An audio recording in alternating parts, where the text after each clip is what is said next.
Salam dostlar, hamınızı xoş gördük. Deməli, Nəsrəddin Tusinin məşhur bir dənə əsəri var, Təcridül Etiqad əsəri.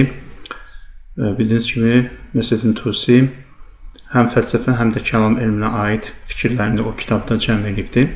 Birinci hissəsi fəlsəfə hissəsidir, ikinci hissəsi ilahiyyat, yəni kəlam hissəsidir. Əqaid elminə dair məsələlər orada müzakirə olunur. Və bu kitab ən çox şərh olunan kitablardan biridir. Yəni, dünyada ən çox şərh olunan kitab, yəni müsəlman aləmində ən çox şərh olunan kitab, əqaid kitabı hansıdır sualı verilsə, bu şübhəsiz Nəsrəddin Tusinin Təcridül Etiqad kitabıdır. Bu kəlam hissəsi. Deməli, bu hissəyə şərh yazan alimlərdən biri, müasir alimlərdən biri də dövrümüzün müasir teoloqu Cəfər Subhanidir, Ayətullah Cəfər Subhanidir. Ayətullah Cəfər Subhaninin maraqlı mülahizələri var bu kitabda. Mən istəyirəm o mülahizələrdən birinə burada işarə edim. Deməli, Təcridül Etiqadın kəlam hissəsinin ilk bölümü İsbətus Sanidir. Burada qeyd edim. İsbətus Sani. Qaləl Muhaqqiq Tusi. Muhaqqiq Tusi əvvəl burada bəzi mülahizələrini qeyd edir. Ondan sonra İsbətus Sani. Baxın, bu hissə. Fi İsbətis Sani. Əl-Maqsad Əs-Salis fi İsbətis Sani. Sani, yəni yaradan. Yaradan varlığının isbatı, onun sifətləri və onun əsərləri, yəni feilləri. Burada bir neçə bəhs var. Fihi fusulun. Birinci bəhs fi vücudihi ta'ala. Muhaqqiq burada, Muhaqqiq Tusi nədən başlayır? Allahın varlığının isbatından başlayır. Və Muhaqqiq Tusinin, Xacə Nəsrəddin Tusinin burada qeyd elədiyi argument, Allahın varlığının isbatına dair qeyd elədiyi argument fəlsəfi argumentdir. Bundan işim yoxdur. Burada Ayətullah Subhaninin maraqlı bir mülahizəsi var bu hissə. Ayətullah Subhaninin mülahizələridir, şərh hissəsidir. Burada nə deyir? Baxın, bu məsələni istəyirəm, bu məsələyə diqqət çəkim. Nəyə görə? Çünki burada Ayətullah Subhani kəlam elmi ilə, əqaid elmi ilə, fəlsəfə elmi arasındakı fərqə diqqət çəkir. Buyurur ki, İnnə sani təbarək və təala huvə mövdu ilmil kəlam. Allahın varlığı və Allahın özü kəlam elminin nə idi? Mövzusudur. Və şə'nul ilm huvəl bəhsu an avaridil mövdu əl-musalləm vücuduhu. Deyir ki, əgər bir məsələ hansısa bir elmin mövzusudursa, artıq o mövzu nə olub? Əvvəlcədən isbatlanmış olsun. Çünki biz həmin elmdə, həmin mövzunun xüsusiyyətlərini araşdırırıq. Həmin mövzunun özünü isbatlamırıq. Həmin mövzunun xüsusiyyətlərini araşdırırıq. Məsələn, fizikanın mövzusu təbiətdir. Biz fizikada təbiətin xüsusiyyətlərini araşdırırıq, təbiətin özünü isbatlamırıq. Və ya biologiyanın mövzusu insandır, insan orqanizmidir. Biz orada biologiyada insan orqanizminin varlığını isbatlamırıq, onun xüsusiyyətlərini araşdırırıq. Ayətullah Subhan deyir ki, mövzu olmağın, predmet olmağın xüsusiyyəti budur. Yəni, sən o elmdən kənarda əvvəlcə onun varlığını isbatlayırsan, mövcudluğunu isbatlayırsan, o elmdə artıq onun xüsusiyyətlərini araşdırırsan. Aydın dostlar. Deməli, bir elmin mövzusu nədir? O elmin mövzusu odur ki, sən orada o mövzunun xüsusiyyətlərini araşdırırsan. Nəinki onun özünün varlığını isbatlayırsan. Onun varlığı artıq əvvəlcədən isbatlanmalıdır. Subhani, Ayətullah Subhani bu qaydaya isnadən deyir ki, əgər biz desək ki, kəlam elminin mövzusu Allahdır, deməli biz kəlam elmində Allahın varlığını isbatlamamalıyıq. Qaydaya əsasən. Biz kəlam elmində sadəcə Allahın varlığının xüsusiyyətlərindən danışmalıyıq, onun feillərindən, sifətlərindən və s. bu məsələləri müzakirə etməliyik. Yaxşı, bəs bunun varlığı harada isbatlanmalıdır? Ayətullah buyurur ki, və alə hədə yəxrucu isbətus sani təala an məsail ilmil kəlam. Bu qaydaya əsasən Allahın varlığının isbatı mövzusu kəlam elminin mövzusu deyil, bəl isbətu alə atiqil fənnil ə'lə fil fəlsəfə. Kəlam elminə fərqli olaraq fəlsəfədə bu isbatlanmalıdır.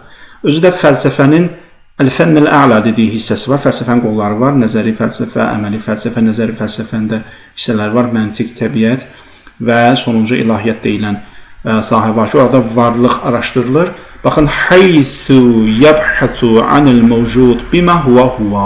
Həmin elmdə, həmin bölmədə, fəlsəfənin həmin hissəsində varlıq araşdırılır. Deməli, fəlsəfənin işi nədir? Həmin ilahiyyat bölümünün işi nədir? Onun işi varlığı araşdırmaqdır və o varlığı araşdıran zaman nəyi də isbatlayır?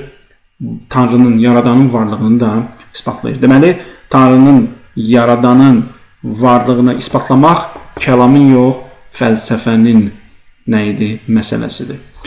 وَيَصِلِ إِلَى تَقْسِيمِهِ وَبَرْهَنَتِهِ إِلَى الْوَاجِبِ وَالْمُمْكِنِ Ki, fəlsəfədə bildiyiniz kimi həmin hissədə varlıq qismlərə ayrılır. Ondan sonra vacib və mümkün olmaqla iki qism ayrılır və vacib varlığın belə deyək, mövcudluğu isbatlanır və s. Na'am, el-bahth an sifatihi ba'da subut vujudihi və af'alihi yu'addu min masailihi. Bəli, kəlam elmində Allahın varlığı ki, isbatlanıb əvvəlcədən və biz artıq Allahın varlığını, yaradanı, kəlam elmini mövzu qərar veririk. Onun sifətləri, xüsusiyyətləri, feilləri, bəli, bu kəlam elminin mövzusu hesab olunur. وَيَنْدَرِجُ فِي قَوْلِهِ وَأَفْعَالِهِ الْبَحْث عَنْ النُّبُوَّةِ الْعَامَّةِ وَالْخَاصَّةِ وَالْإِمَامَةِ وَالْمَعَادِ və s. Ki, bu xaricə ki, yuxarıda dedi, biz burada Allahın varlığı, sonra onun feilləri, sifətləri və feillərini bəhs edəcəyik. Allamə Subhani buyurur ki, o feil bəhsinə nübüvvət, ümumi və xüsusi nübüvvət, imamət, məad və digər məsələlər hansı ki, Allahın feillərinə əlaqəlidir, o hamısı o bəhslərin içərisində daxil olacaq. Amma yaradanın varlığı bu artıq nədir? Kəlam elminin mövzusu deyil. Bu Ayətullah Subhaninin nəzəridir. Bəli, kimsə sual edə bilər ki, əgər Ayətullah Subhani dediyini qəbul etsək ki, kəlam elminin vəzifəsi deyil, Allahın varlığını isbatlamaq, bəs Muhaqqiq Tusi niyə burada müstəqil bir bəhs açır, bəhsin adını da qoyub, mövzunun adını da qoyub, Allahın varlığını isbatı, yaradanın varlığını isbatı. Yəni, əgər biz Subhaninin, Ayətullah Subhaninin sözünü qəbul etsək, o zaman nəyə görə Muhaqqiq Tusi, Xacə Tusi bu bəhsə yer verib? Əgər bu bəhsə Xacə Tusi, Nəsrəddin Tusi yer veribsə, o zaman Ayətullah Subhani nəyə əsasən belə bir iddia eləyir? Buna belə bir cavab vermək olar ki, əslində burada Xacə Nəsrəddin Tusinin gətirdiyi bəhs sırf kəlami bəhs deyil. Bu əslində fəlsəfi bir bəhsdir, fəlsəfi bir arqumentdir. Çünki Muhaqqiq Tusinin qeyd elədiyi arqumentdə fəlsəfi arqumentdir. Farabinin, İbn Sinanın belə deyək, üzə çıxardığı arqumentdir. Bu cür cavab vermək olar və biz klassik kəlam kitablarına baxanda da nəyi görürük? Klassik kəlam kitablarında, məsələn, Şeyx Müfid haqqında mənim videom var, orada Şeyx Müfidin Tohid haqqında rəyini qeyd etmişəm. Orada görürsünüz ki, Şeyx Müfid Allahın varlığını isbatı üçün heç bir dəlil qeyd eləmir. Sadəcə vəsf edir, Allahın varlığını vəsf edir, onun xüsusiyyətlərini vəsf edir. Və kəlam alimlərinin əsas, belə deyək, amalı, əsas hədəfləri nə olub? Məzhəbin haqq olduğunu isbatlamaq. Yəni, klassik kəlam kitablarına baxanda görürsünüz ki, əsas dava nədir? Məzhəblər arasında dava hansı məzhəbin haqq olduğunu isbatlamaqdır. Və məzhəblər arası münaqişələr, dostlar, daha çox Allahın varlığı mövzusu ətrafında cərəyan eləmir. Baxın, hansısa bir məzhəbin haqq olduğunu isbatlamaq klassik kəlam kitablarına baxsaz, orada adətən Allahın varlığı mövzusundan çıxış edərək edilmir bu. Orada əsasən nə mövzusu müzakirə olunur? Xilafət mövzusu müzakirə olunur, imamət mövzusu müzakirə olunur, peyğəmbərlərin səhvi, ismət, məsumluq, yəni ədalət məsələsi, Allahın sifəti. Yəni bu şeylər əsasən müzakirə olunur. Çünki məsələlər arasında adətən dava hardan başlayırdı?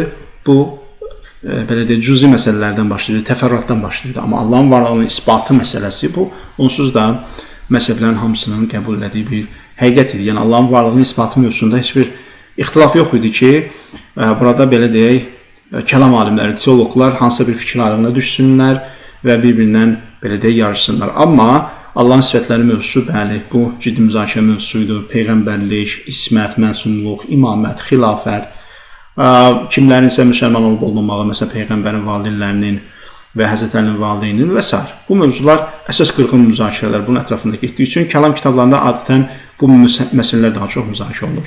Yəni, müqayisə aparanda Ayətullah Subhaninin sözü ilə Xacə Nəsrəddin Tusinin burada açdığı bəhsi müqayisə aparanda, bir-birinə müqayisə etdikdə, yəni mənim gəldiyim şəxsi qənaət budur ki, Ayətullah Subhani bunu demək istəyir ki, baxmayaraq ki, Muhaqqiq Tusi burada Allahın varlığının isbatı mövzusunu müzakirə edir, amma bu əslində kəlamın, xalis kəlam elminin müzakirə mövzusu deyil, bu əslində nədir?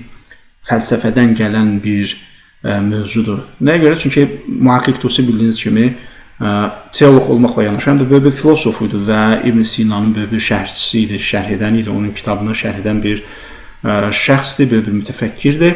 Ona görə Mühaqqiq Tusinin fəlsəfi dəlilləri, argumentləri kəlam elminə daxil etməsi bu normaldır. Zaten Mühaqqiq Tusidən sonra, Fəxri Razidən sonra kəlam elmi fəlsəfiləşdi. Argumentləri fəlsəfiləşdi, metodologiyası fəlsəfiləşdi.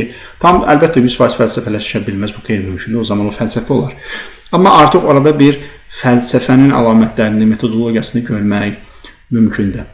Xülasə etsək, Ayətullah Subhaninin iddiası budur ki, bu təbii ki, iddia müzakirə açıqdır, ondan şey yoxdur. İddiası budur ki, kəlam elminin mövzusu Allahdır, yaradandır və bir şeyin mövzusu odur ki, biz əvvəlcədən o elmdən kənarda o şeyin varlığını isbatlayırıq. Gəlib o elmin özündə isbatlamırıq. Əgər Allahın varlığı kəlam elminin mövzusudursa, deməli Allahın varlığı əvvəlcədən kənarda başqa bir fəndə isbatlanmalıdır. Baxmayaraq ki, Mühaqqiq Tusi kitabında bunu qeyd edib, bu, yəni Ayətullah Subhaninin iddiasını əsas alsaq, bu fəlsəfədən gəlmədi. Bu sırf kəlam elminə məxsus deyil. Ona görə Mühaqqiq Tusinin kitabında, yəni belə bir bəhsin olması bu demək deyil ki, kəlam elminin mövzusudur Allahın varlığının isbatı. Xeyr, sadəcə olaraq Mühaqqiq Tusi filosof olduğu üçün fəlsəfi argumentlərlə Allahın varlığının isbatı ilə əlaqəli fəlsəfi argumentlərlə tanış olduğu üçün o nə etdi? Onu gətirdiyi kəlam elminə daxil etdi. Bu təbii ki, müzakirə açıqdır. Kimsə Ayətullah Subhaninin rəyinə razılaşa bilər, kimsə razılaşmaya bilər. Xülasə bunlar, yəni fəlsəfi məsələlər, metafizik məsələlər müzakirə açıqdır. Sadəcə mən istədiyim Ayətullah Subhaninin burada nəzərini sizlə bölüşüm. Ümid edirəm faydalı oldu. Növbəti dərslərdə görüşənədək. Hələlik.